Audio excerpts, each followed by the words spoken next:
During the earthquake, I pulled Clark back when he tried to rush in to save the girl he loved, and as a result, I broke my leg. Later, on the day of our wedding, that same girl disfigured herself and jumped off a building. Clark didn't say anything, but for years, he helped me with my rehabilitation for my injured leg. On our 10th anniversary, he pushed me, pregnant, into the middle of the street. Before walking away, he asked, "Flora, do you now understand the feeling of being helpless?" When the car ran over my body, I finally realized just how deeply he had hated me all along. When I opened my eyes again, I had gone back to the moment of the earthquake, just before the building collapsed. I let go of his hand. "Clark, run." As the supporting wall began to crumble, Clark looked at me and, without hesitation, shook my hand off. I paused mid-step, wanting to throw myself towards him, but instead, I stood still and watched him through the heavy smoke and dust. In my past life, I had desperately pulled him back, using my body to shield him from the falling debris. When the sharp stones pierced my body, the excruciating pain had clouded my mind. Back then, I thought I was going to die, and with the last of my strength, I whispered in his ear, "Clark, be happy." I later woke up in the hospital and saw that my right leg was amputated. I couldn't quite process my feelings at that moment. When I realized I could never pursue the fencing I loved again, I broke down and cried in despair. But when Clark's mother came to visit, they knelt on the floor, begging me to stop crying, saying they wouldn't get up unless I did. That sunny, cheerful boy stood helplessly beside me, wiping my tears with trembling hands. "Flora, let's get married. I'll take care of you for the rest of your life." At that moment, the weight of his love briefly soothed the endless chasm inside me. I always thought the deep look in Clark's eyes was love, awakened by me, until the day that car came speeding towards me, and I realized it was hatred. "No, I need to save Amity. She hasn't come out yet." Clark's rough shout interrupted my thoughts. He waved his hands, signaling for me to stay away. I looked at his youthful face.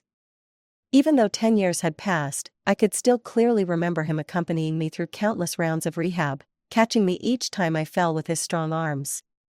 But I also remembered our 10th anniversary, when he pushed me, without my prosthetic leg, into the middle of the road and whispered in my ear, "Flora, do you know what day it is? My Amity has been dead for 10 years. She agreed to my confession, everything was supposed to be fine. I want you to feel what it's like to be utterly helpless." His voice was full of such venom, like a dagger plunged deep into my heart. As the car came hurtling towards me, the vibrant blood from my body stained the pregnancy test result I had in my pocket, the surprise I had prepared for our anniversary. "Don't come near me." Clark turned and ran upstairs, looking back at me as he ran, expecting me to stop him at all costs. But this time I wouldn't stop him. I was rescued by the search and rescue team and taken away in an emergency vehicle. Clark and Amity were nowhere to be found. I didn't know if he had found her or saved the girl he loved. I closed my eyes, and Clark's words from the previous life echoed in my ears. "Life and death are destined, wealth is determined by fate. What makes you think you have the right to interfere with my life and death? I love Amity. I'd die for her, and I'm willing to do so. Who are you to stop me?" Our 10 years of childhood friendship meant nothing compared to the 1 month he had known Amity. He used to be so driven and ambitious, but he gave up an important exam and all his accolades, just because of a single word from her. He said he had never met someone who understood him so well. But did he ever think about whether someone who was so perfectly matched with him could really exist? The rescue vehicle took us to the hospital for a checkup. There, I saw Clark's mother. She looked haggard and grabbed my hand. "Where's Clark?" I shook my head. "I don't know." "Weren't you with him? How could you not save him?" I was at a loss for words. In the previous life, Clark's mother was initially grateful to me, but later, she often used my disability against me, saying I was lucky her son accepted me. She even secretly introduced other women to him multiple times. Whenever I protested, she would fake a heart attack, and Clark would protect her and tell me to be quiet. He ran in to save someone, and I couldn't stop him. I looked at Clark's mother, not wanting to say anything more. Clark's father had died young, and his mother had raised him on her own. He was about to graduate, and if anything happened to him, I wasn't sure if his mother could bear it. How could you let this happen? How could you not stop him? You just watched him run to his death? How could you be so cruel? People started to gather around us, and Clark's mother clutched her chest, wailing and collapsing to the ground. My son has been with her for so many years, taking care of her, and now she runs out alone, leaving my son inside. A nearby journalist started filming, and several bystanders raised their phones to capture the scene. I could already imagine the video going viral, with countless people who didn't know the truth calling me an ingrate. But just then, a bloodied stretcher was carried into the hospital. Clark's mother, who had been sprawled on the ground, leaped up like a fish and threw herself onto it. It was Clark, covered in blood, his arm tightly bandaged, with large patches of flesh exposed. Are you insane? Why did you go in to save her? What if something happened to you? How am I supposed to live without you? Her anguished cries echoed through the hallway, but Clark just smiled weakly. I saved Amity. As long as Amity is safe, I'm willing to do anything. The people around us exchanged shocked looks. Amity? Isn't that some other girl? Hasn't he been dating this girl for years? Who's Amity? Isn't this emotional blackmail? So, only your son's life matters, and no one else's does? As the crowd began to turn against her, Clark's mother collapsed backward, her face pale. She wasn't pretending this time. The medical staff rushed over to attend to them both, while I turned and walked into the examination room, no longer concerned. The checkup showed I was fine, and as I was leaving the hospital, I heard news about Clark. He survived, but his arm had to be amputated. This time, fate had shifted. He was the one injured, and he was the one who saved the person he loved.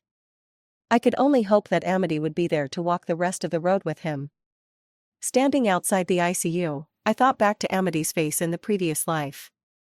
When the walls were shaking and everyone else was running, Amity stood there, clutching her phone, her voice determined. Say you love me, or I'll die right here. I won't run. Jacob, if you don't agree, I'll end my life. I had seen her break up and reconcile with that senior from the film department many times. I had also heard her laughing to her friends, saying, Clark? I'm just playing with him. If I don't act serious, how will Jacob ever care about me? That's why I tried to stop Clark. I wanted to save him from a disaster that wasn't meant for him. Even though he had fallen for someone else, even though he had pushed me away so cruelly for her. I still cherished our years of friendship and wanted to pull him out of the mire, to have no regrets.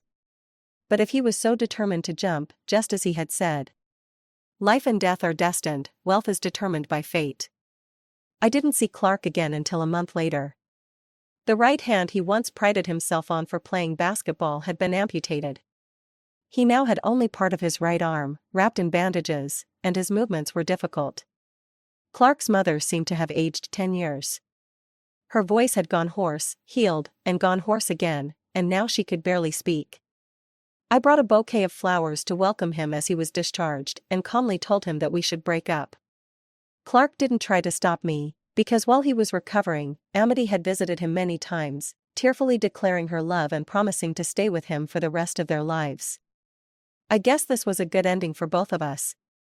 After Clark left, I stood dazed in his half-empty hospital room for a long time. This was the place I had stayed in during my previous life. Back then, I thought Clark could save me. Only now do I realize, the only one who could save me was myself. Out of the corner of my eye, I expected to see Clark and Amity locked in a tender embrace. Instead, I saw the petite girl in Jacob's arms, the two of them passionately kissing, completely ignoring me. My phone rang abruptly, interrupting my gaze. I looked at the screen. It was my mom calling. I picked up, but as I glanced down again, Clark had already reached the ground floor.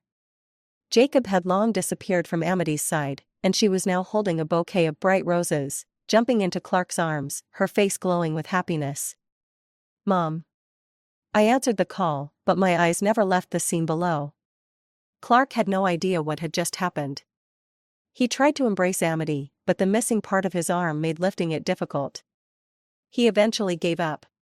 Flora, where have you been? My mother's voice sounded particularly anxious over the phone. In my previous life, after I broke my leg, she was devastated. But when it came to Clark, she never blamed him. After our marriage, she privately mentioned a few times that Clark was a complicated man, and she wasn't sure if he was the right choice for me. But Clark was always so respectful in front of her, and he treated me with such tenderness that I argued with her multiple times, telling her to stop overthinking. It wasn't until I was reborn that I understood it was a kind of intuition, an intuition born out of love. If only I had listened to her earlier, maybe things would have turned out differently. Don't worry, Mom. I've already said goodbye to Clark. I softened my tone, but in that moment, as I looked down, my whole body tensed like I'd been electrocuted. Not far away, Jacob stood with his hands in his pockets, standing among the flowers, looking up at me. When our eyes met, he flashed me a playful, almost mocking smile. He lifted a finger to his lips, signaling me to stay quiet, a dangerous glint in his eyes as if warning me not to say anything. It wasn't surprising that someone like Amity would have men flocking to her. Even in a department full of beautiful women, she stood out with her striking, narrow eyes, which seemed to hold galaxies within them. When she looked at others, it was as if she could capture their very souls. Rumor had it that several famous directors had already invited her to star in their films, but Amity had turned them all down, saying she wanted her first movie to be with Jacob. Unfortunately, things didn't go as planned in the previous life. That proud face of hers was scarred during an earthquake, and her beauty was ruined. Clark had snuck off to visit her while I was recovering from surgery, but she refused to see him every time. He always thought Amity didn't want to meet him because of her disfigurement, or that she had taken her own life, because he was forced to marry me. But what he didn't know was that on the day Amity jumped, Jacob posted a picture holding hands with another girl, their fingers intertwined in a display of sweetness that would make anyone jealous.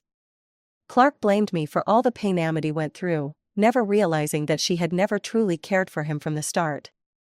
Looking back now, I can't help but think, wasn't my devotion to Clark, my one-sided love, just as pathetic? When I returned to school, most of it had been rebuilt. Graduation was approaching, and everyone was sending out resumes. In my previous life, Clark had stood out in every way, with his handsome looks and charm quickly catching the attention of recruiters.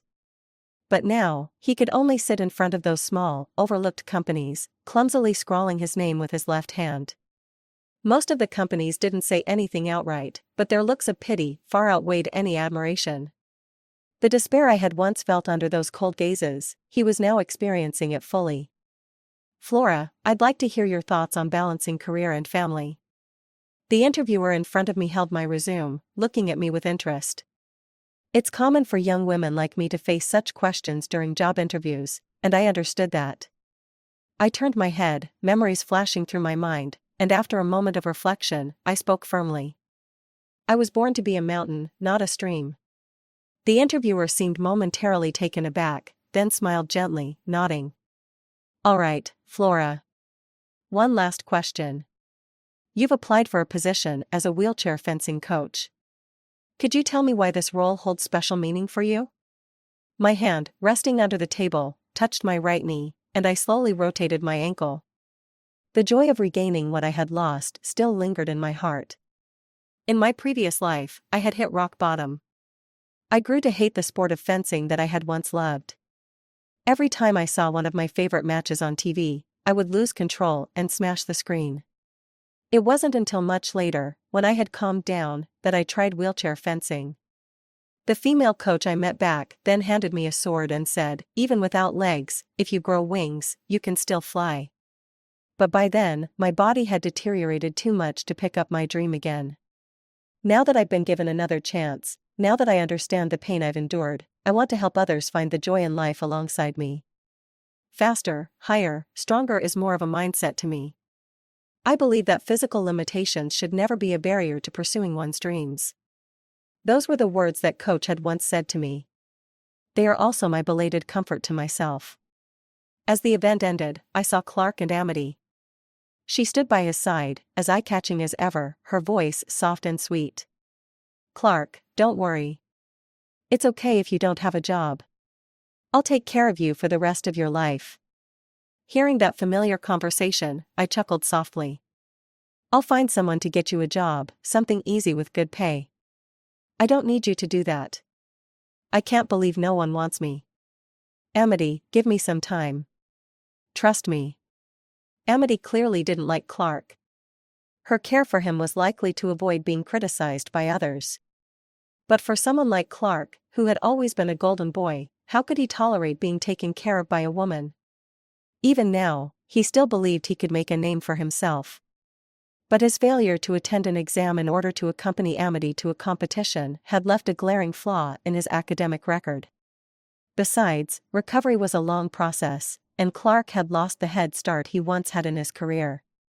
To reach the same heights as before, he would need to work 1,000 times harder. I walked past them without turning my head, but as I passed by, I heard Clark deliberately raise his voice. Amity, I'll make you happy. Out of the corner of my eye, I saw him wrap his arms around her waist, glancing in my direction.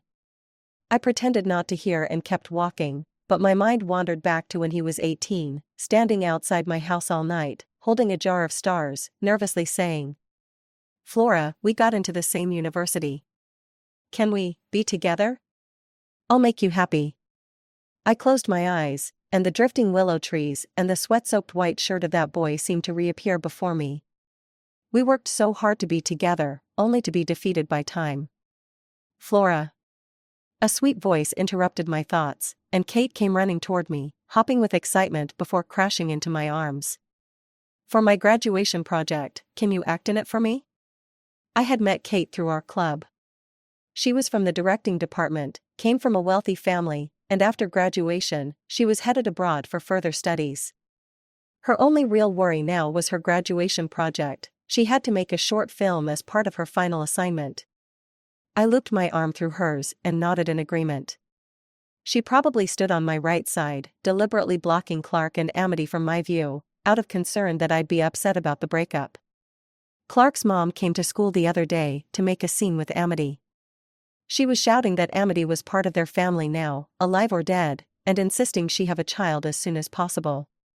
Anyone would lose it with a mother-in-law like that. Kate was speaking while carefully watching my expression, clearly worried I might feel hurt. Kate, Clark and I have already broken up. I don't want to hear anything about him anymore. I was at a major turning point in my life, and there were far more important things than some so-called love. I didn't want someone who would never again be a part of my life to interfere with my future. That would be my punishment to myself. Kate's script is based on a principal from a poor country, and I play a girl who has to give up her education because her family arranged a marriage for her. During rehearsal, I noticed that we were practicing next to Jacob's team, and the lead in Jacob's script was Amity. The two of them were always together, and their ambiguous relationship was practically common knowledge around campus. But because of Jacob's family background, no one dared to say anything. Clark had received some positive responses from the companies he applied to, but for some reason, all of a sudden, everything went silent. In the end, he had to accept Amity's arrangement to use her connections to get into a company. It said the salary was decent. But it also meant he would have to live under someone else's control, becoming the very thing he used to despise, a person who only got ahead through connections.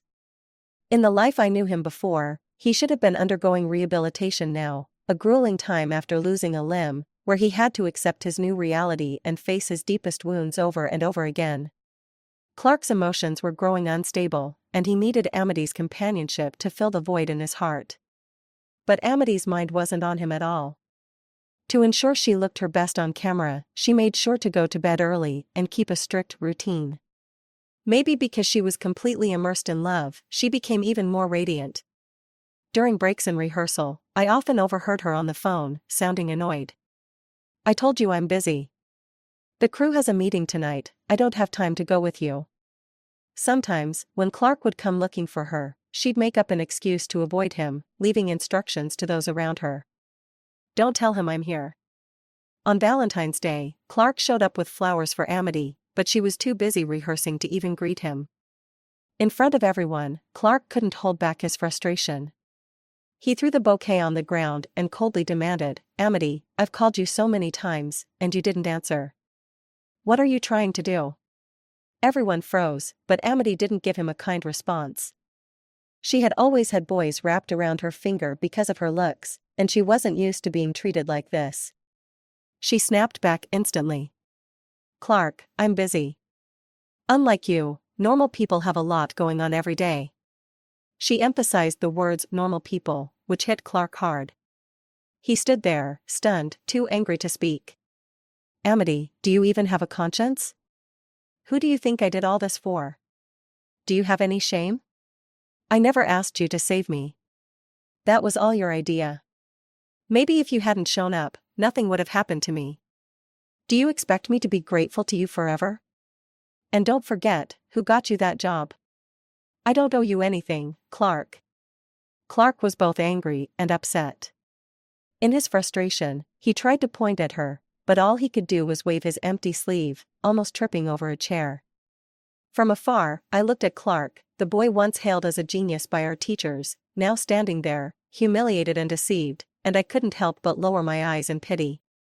People only understand the value of something once it's gone. Amity, protected as she was, would never understand who she'd be without Clark.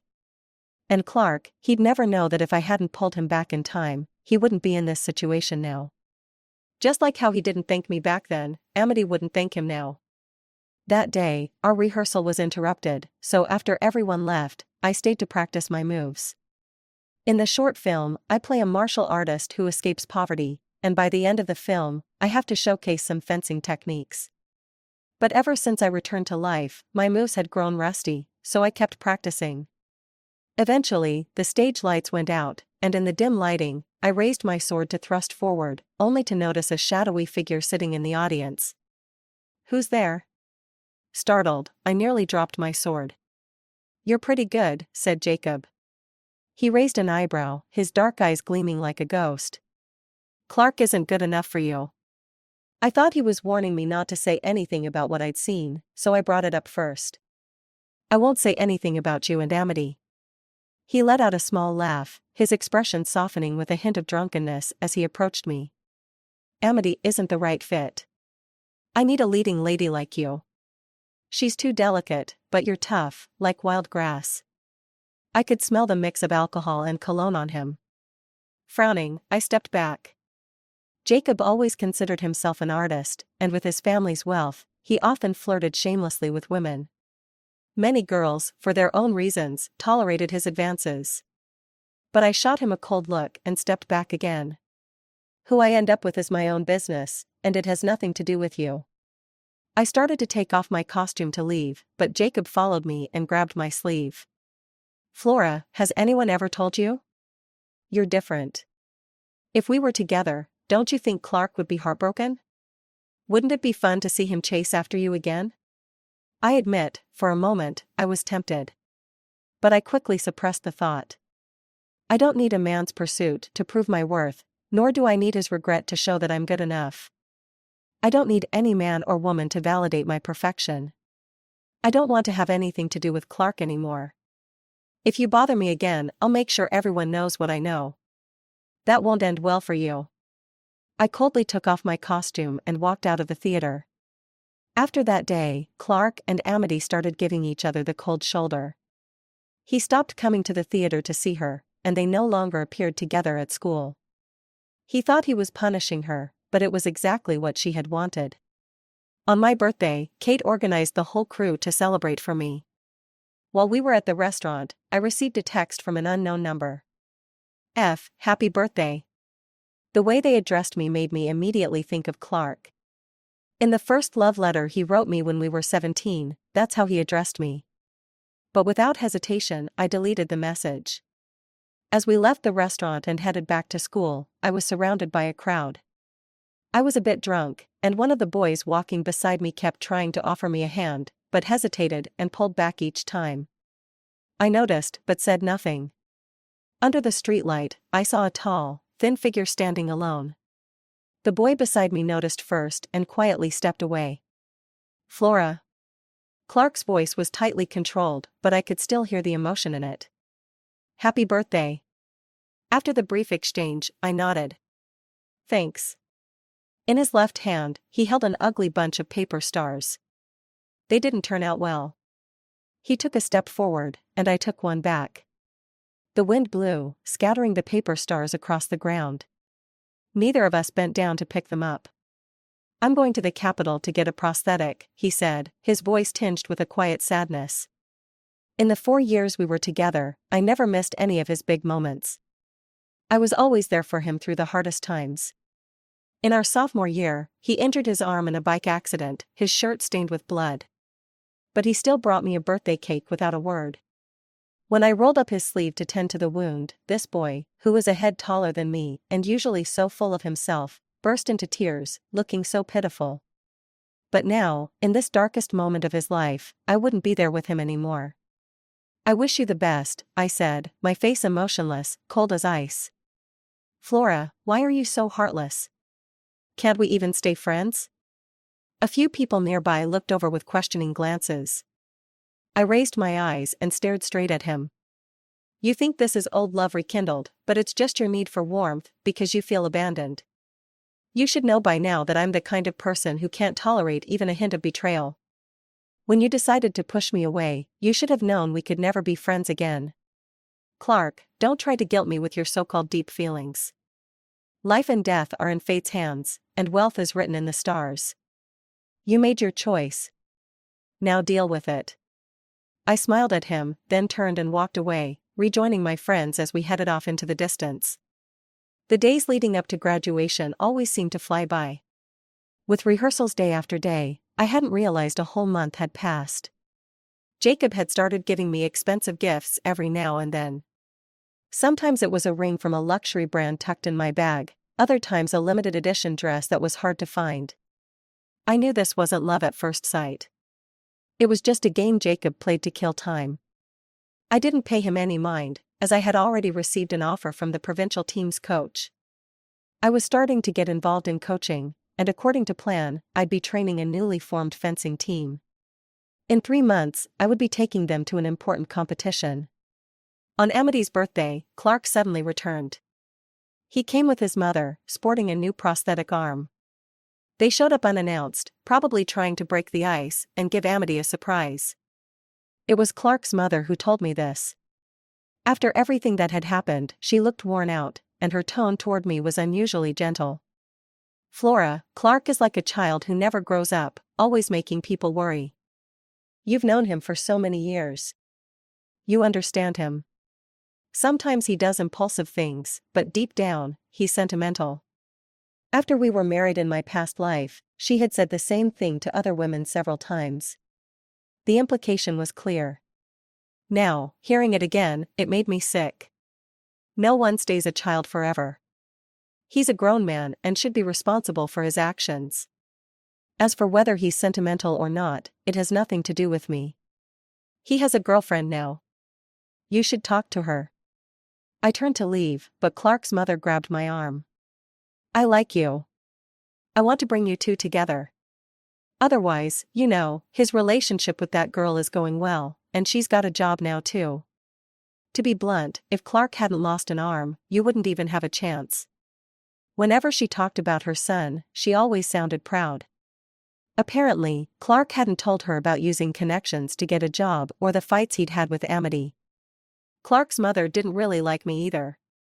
She just thought Amity was too unruly and wanted me to take over her mess of a son. I knew from experience how difficult she could be, so I was curious to see what kind of sparks would fly between someone as high and mighty as her and a spoiled princess like Amity. "Well, then I wish them the best, okay? May they live happily ever after. You don't need to waste your time trying to match us. I'm not good enough for your precious son." Clark's mother scoffed, grabbed her purse, and stormed off. As her hand reached out in front of me, I noticed her fingers were round like drumsticks, a clear sign of clubbing, likely due to a severe heart condition. I immediately shut my mouth, afraid to say anything that might aggravate her further. "Mom, come on. Let's go find Amity," came Clark's voice from the hallway as she opened the door. Then, there was a burst of laughter and voices from the crowd. I closed the door behind them and crouched down to quietly organize my props.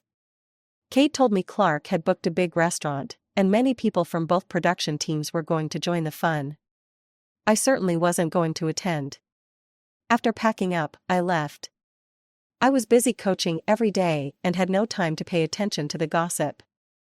But just as I reached the school gate, I saw an ambulance speeding in, and groups of students were rushing toward the performance building. "Hurry up." I heard an upperclassman from the acting department got caught cheating by her boyfriend. I heard what happened next from Kate.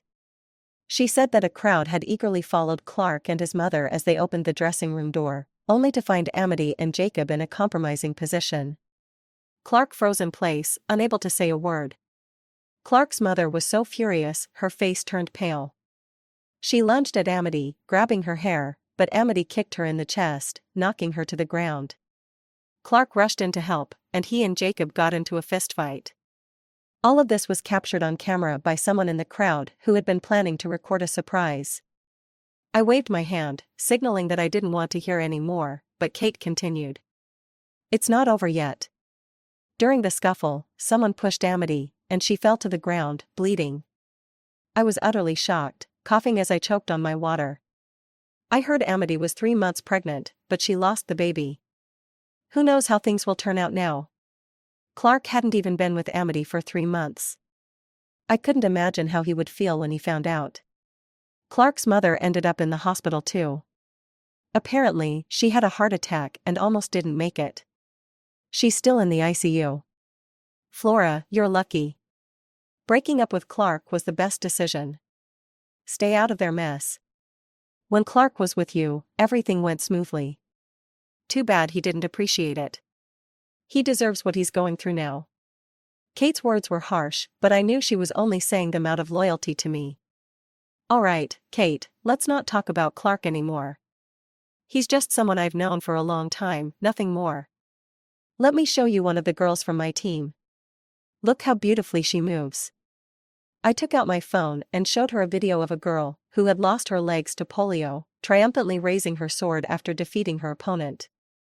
Before she came to training, she had almost been forced to marry a man she had never met, a deaf-mute her parents had chosen for her. But this skill gave her the courage to say no to the family that had bullied her. "Flora, you're amazing." Kate's eyes welled up with tears, and she gave me a tight hug. "When I become a director one day, I'll turn your story into a movie." Graduation assessments arrived on schedule. Kate's short film was a great success. At the end, a group of girls clasped their hands and recited loudly, "I am the mountain." As their voices echoed, I put on my fencing gear and demonstrated my skills on stage. I seemed to see a car speeding by, and a woman sitting helplessly in a wheelchair, tears in her eyes, whispering in despair. "Help me. Can someone help me?" Across the time and space that separated us, I answered her question. "I will save you. I can save you." And so, the traffic stopped its noise, her swollen belly flattened, and I grew legs again, pulling myself to safety from the swirling dust. In this new life, I would learn to love myself. The audience erupted into applause. I saw Clark sitting in the crowd, crying uncontrollably. The first person to stand up and present flowers was Jacob, holding a bouquet so large it almost covered him. He walked up to me. "Flora, you're stunning today." In the center of the bouquet was a bright message. "Flora, I like you." But I didn't accept it. In the end, Kate, as the event organizer, took the flowers from me and politely responded, "Thank you for your support." While I was packing up backstage, I saw a figure standing at the door, staring at me. I turned around, it was Clark. He walked over and, struggling, opened his arms to me. "Flora, we're graduating. Can I hug you?" We both knew that after this moment, we would likely never see each other again. Seeing the mechanical arm peeking out from his sleeve, I felt a twinge of sympathy. "Flora, I hope you find happiness." His voice was choked with emotion. In this new life, those words came from him. Fate had indeed taken a strange turn. If, when I barged in that day, you had pulled me back, things might have been different. I would have realized my mistake. "Flora, I'm sorry. I was wrong." Clark's lips trembled, and his head hung low as tears fell to the ground. I smiled. "Clark, a person who refuses to own up to their actions is a coward. If you didn't regret it, I might respect you a little more." You don't need my forgiveness, because I don't matter to you, and you don't matter to me either. I finished packing and left the dressing room. This time I was truly leaving all the darkness of my past behind. After leaving school, I rarely paid attention to those people anymore. It was only later that Kate told me about Clark's mother nearly dying from massive bleeding during surgery, Amity's parents causing a huge scene at Clark's house, and how Clark, after losing his job, couldn't afford the surgery fees and had to borrow money from his classmates. Only Jacob kept messaging me persistently. He would send greetings almost non-stop, telling me that he had broken up with Amity and asking if I wanted to star as the lead actress in his film. I never replied. A man who tries to use his so-called wealth and power to coerce others is utterly disgusting. I was busy training my team members for the upcoming competition, so exhausted that I barely had time to catch my breath. With only 10 days left before the competition, I led my team to the competition venue. Athletes with disabilities often need more time to adapt to the environment, so during the journey, I was particularly anxious, worried that any unexpected event could ruin the competition. However, on the night we arrived at the hotel, I received a sudden call from Kate. "Flora, have you checked the trending topics?" She spoke hurriedly, hanging up right after, and sent me a video. In the video, it was the day of the earthquake, showing Clark's mother yelling at me in the hospital. The video had been edited, only leaving the part where she accused me of standing by without helping. My indifferent expression was zoomed in and made into a meme with the caption, "I don't care if he lives or dies." My identity was then exposed, along with the entire team I was leading for the competition. Outraged netizens, who didn't know the full story, commented furiously. How can you expect someone who won't even help people close to her to care about those with disabilities? Is she doing this on purpose? As a coach for the Paralympic team, she'd probably be happy to see more disabled people, right? She's unfit to lead a team. They should disqualify her from the competition. The attacks escalated from targeting me to my entire team, and eventually, to individual team members. Did you offend someone? How could this video appear so conveniently? It's obvious this is aimed at you. Kate's words brought me back to my senses. I found the original video, and under the post from the one who shared it, I spotted a familiar avatar. I remembered it vividly because, in my previous life, Jacob had used that same avatar when he posted something that completely shattered Amity. It's Jacob. The moment I said it, I felt a chill down my spine. With Jacob's powerful family background, he must have orchestrated this disgusting move to manipulate public opinion. His motives were crystal clear. As my mind raced, a call from an unfamiliar number came through. "Flora, have you seen the trending topics?" Though the voice was disguised, I instantly recognized Jacob's voice. "What do you want?" "Give up your position as coach and come join my film crew. Otherwise, it won't just be your reputation at stake. I can make sure your entire team won't compete." After a long silence, I sat alone in the dark, lost in thought. Jacob had always been insane. If I didn't agree, who knows how far this scandal could escalate. It was a critical time for everyone, and I didn't want my personal grudges to ruin the competition we had all worked so hard for. But my feelings mattered too. This was a project I had looked forward to for so long, one I knew I was capable of succeeding in. I didn't want to give it up so easily. "Flora, have you thought about where that video came from?"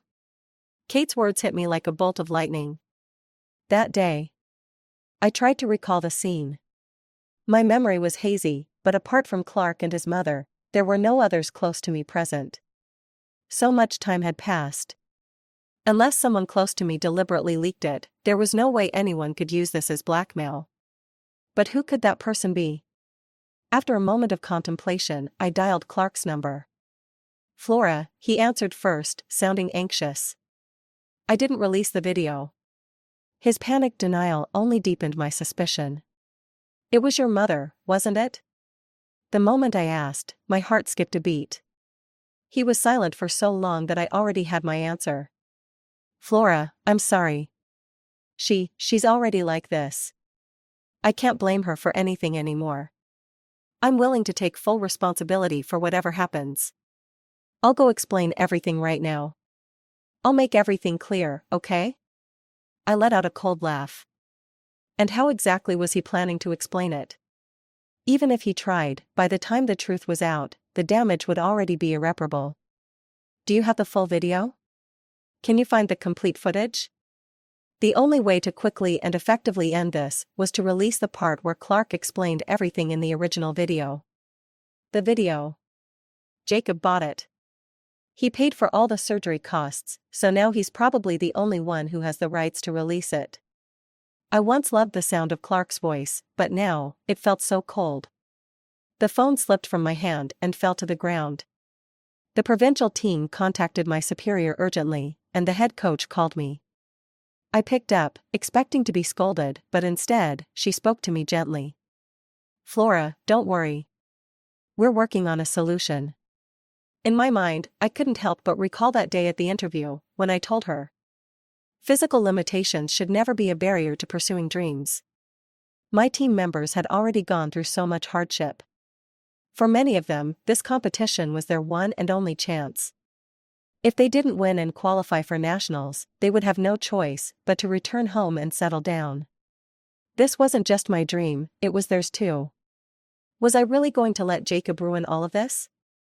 Put the blame on me. I'll give up my position as coach. Let the girls compete as planned. After the competition, we'll figure something out. But I knew, once I compromised, this would be a permanent stain on my career. Fixing it later would be next to impossible. But the situation had become so dire. If I was struggling, what about my team? They had already used up all their courage to get this far. I couldn't become the obstacle in their path. I quickly packed my things and called Kate. "Kate, where are you? I need to." But before I could finish, Kate screamed. "Flora, everything's reversed. Check the trending topics." News of the full video being released quickly shot to the top of the list. In the video, Clark tearfully explained everything, and the criticisms from bystanders were all made public. The tide of public opinion shifted instantly, focusing instead on the connection between Clark and the mysterious Amity. Within half an hour, the news was completely taken down, swiftly and cleanly. A harmless entertainment story soon replaced it as the top headline. If someone wasn't pulling strings behind the scenes, I wouldn't have believed it. I realized that if Amity's true identity were exposed, finding Jacob wouldn't be difficult either. So Jacob probably didn't want things to escalate any further. But the person who managed to release the full video and foil Jacob's plan, I still didn't know who that was. After that storm passed, Jacob never contacted me again. The competition preparations continued in full swing, and everything that had happened seemed like just a minor hiccup in the process. Things went exceptionally well afterward. My team triumphed in the provincial competition, outperforming everyone, with all 3 top spots taken by my team members. Under the dazzling lights, those girls smiled as they pushed their wheelchairs, hugging each other tightly to the tune of Stars and Sea. Because of that little mishap before the competition, the event drew more attention than ever. The girl who won the championship soon caught the eye of advertising companies, who promised to cover all her future training expenses. Amid the cheers and applause, I received a phone call. When I pressed the call button, an unexpected voice echoed in my ear. "Flora, you were amazing."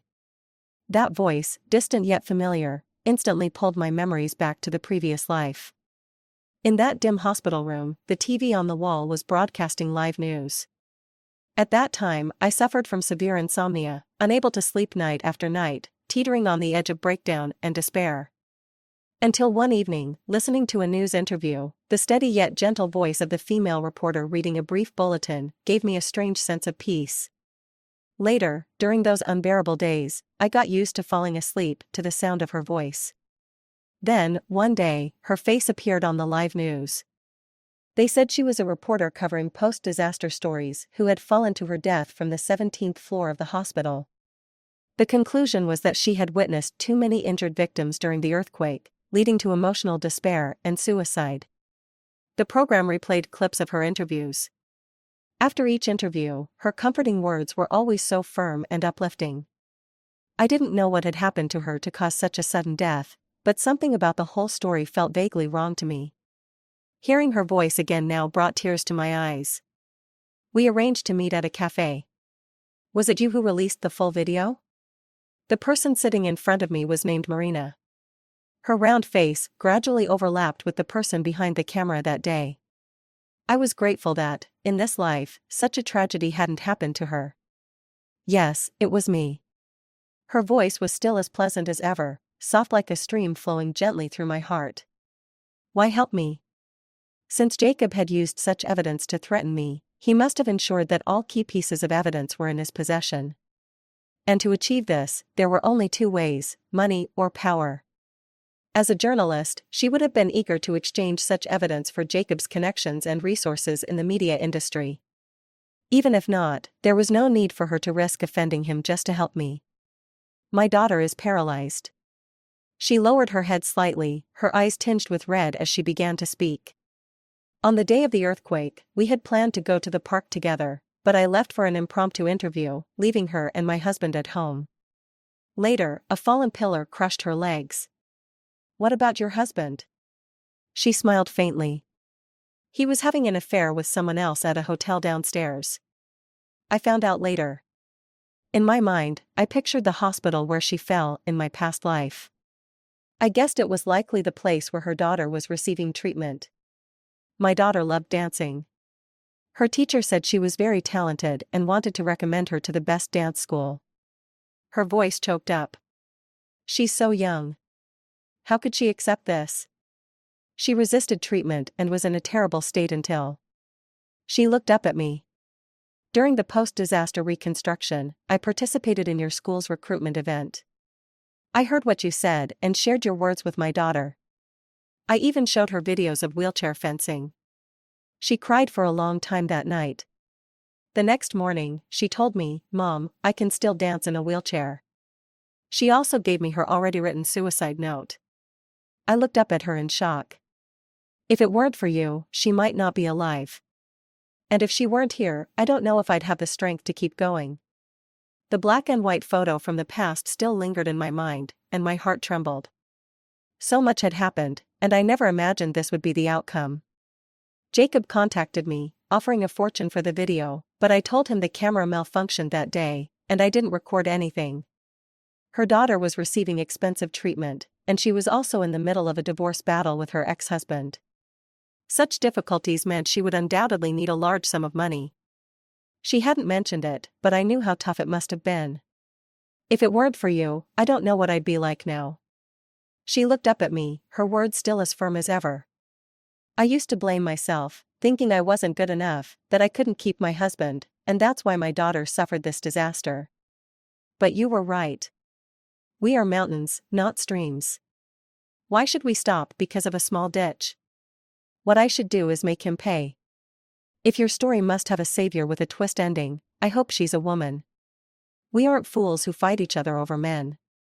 Our swords can point toward cowards too. With that, she left. While entertainment news was exploding, I was at the fencing team's celebration party. This time, it was Jacob who was in the spotlight. What was revealed was the explosive footage taken at Amity's birthday party. In the video, two disheveled people hurriedly separated, followed by Clark, holding a bouquet with a shocked expression. The relationship between the three became the subject of repeated speculation, escalating until it ignited public outrage. I didn't know how Marina got that video from one of Jacob's friends, but I knew that traitors would eventually be betrayed, and those who gather for profit would ultimately part when the gain runs out. That's the way of the world. Amity's acting career plummeted just as it began. Netizens compared her with the girl in the video, taking a long time to confirm that it was her. It wasn't until I saw her recent photos that I realized the stunning beauty from before was gone. Seeing that there was no way to salvage the situation, even her agent came forward, saying that after her breakup, Amity had spiraled into mental instability, undergoing multiple cosmetic surgeries. After several failed attempts, her once naturally beautiful face had been completely ruined. Now, at just over 20, her face was stiff and unrecognizable. Without her looks, she became a scapegoat for public outrage, her reputation destroyed. Even a private comment she once made to a friend was leaked. "Clark? I was just playing with him. If I didn't put on a real show, how would Jacob ever feel hurt?" I didn't know if Clark followed entertainment news, nor how he'd feel hearing that voice recording. In the end, the story concluded with Jacob's investors being exposed for tax evasion. It was said that the seemingly upright man had been having affairs, and in the end, his ex-wife testified against him. Now, he faces the full force of the law. We'll continue to follow this story. This is Marina, reporting. At the end of the news segment, her familiar voice echoed in my ears. Her eyes curved slightly, her tone light and flowing, but there was a sense of liberation in her words. The next time I saw Kate, many years had passed. She had returned from studying abroad. To avoid pressure from her family to get married, she'd become a famous director while proving herself in the film industry. She found me and said the movie based on my life was already in the works. In her graduating class, many directors had made names for themselves, but ironically, Jacob had fallen the hardest. No one in the industry even knew his whereabouts anymore, proving he'd been completely forgotten. Kate asked me if there were any lines I wanted to keep in the movie. I wrote one down for her. Many years ago, someone once told me, life and death are fate, wealth and honor are in the hands of the heavens. But what I want to tell you is that if you refuse to give up, your fate can be in your own hands. I told Kate I wanted the film to be about the students I had taught in my first year. That skinny, dark-skinned girl from back then had now become a Paralympic champion. Every year she competed, she sent me a photo. In each picture, the once awkward girl now bloomed with confidence, her smile radiant. It was a beauty that rivaled Amity's, a beauty brimming with vitality. Many of the students I had taught were invited by Kate to take part in the film. Those girls said I was their savior, that I had saved many who had given up on themselves, that I had given them the courage to keep going. But no one knew that my original wish was simply to save myself. Yet in the quiet of the night, I would hear the voice of the woman in the wheelchair, telling me, I am one of the thousands. When someone tries to save themselves and love themselves, they radiate a courage even they cannot foresee. This is the power the world needs, the greatest value in making someone the hero of their story. And I'm so grateful that, this time, I became the hero of my own world. The end.